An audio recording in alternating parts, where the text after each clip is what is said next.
Light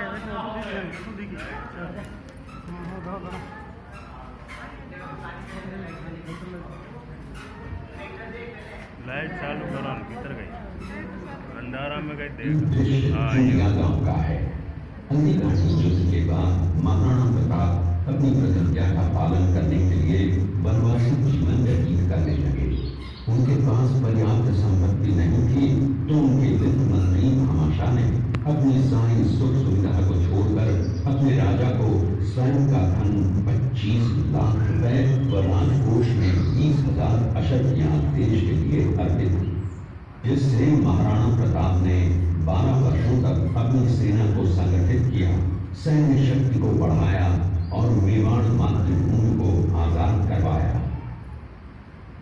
कृपया अब आप सब आगे की तरफ। ये कुंभलगढ़ किला है। इस किले का प्राचीन नाम मच्छिंद्रगढ़ है। इस किले का निर्माण महाराणा कुंभमल करवाया था। इस किले के अंदर 9 मई 1540 ईस्वी में महाराणा प्रताप का जन्म हुआ था।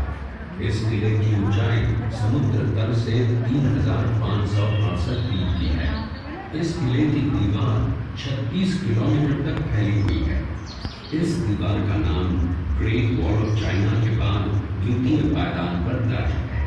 इस किले के अंदर 360 प्राचीन मंदिर हैं।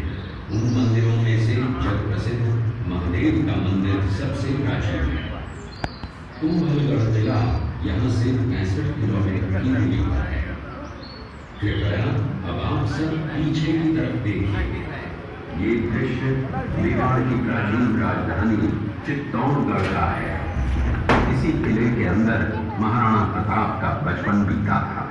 इस किले की तलहटियों में महाराणा प्रताप ने अपने गुरु से शिक्षा प्राप्त की थी। ये किला 12 वर्ग किलोमीटर में फैला हुआ है। इस किले पर जब भी विदेशी आक्राताओं ने आक्रमण किया और उस आक्रमण में कोई भी राजा व सैनिक वीर गति को प्राप्त कर लेते, तो उनकी पत्नियां वीरांगनाएं अपने सतीत्व की रक्षा करने के लिए जलती हुई अग्नि में कूद प्राणों को त्याग देती थी, जिसे हम जौहर कहते हैं। चित्तौड़गढ़ में 3 मुख्य बड़े जौहर हुए थे। प्रथम जौहर 1303 ईस्वी में रानी पद्मिनी ने 16,000 स्त्रियों वीरांगनाओं के साथ जौहर किया था, सिर्फ अल्लाउद्दीन खिलजी के कारण। दूसरा जौहर 1535 ईस्वी में गुजरात के शासक बहादुर शाह के आक्रमण के कारण रानी कर्मावती ने वीरांगनाओं के साथ किया। और तीसरा जौहर 1568 ईस्वी में जब अकबर ने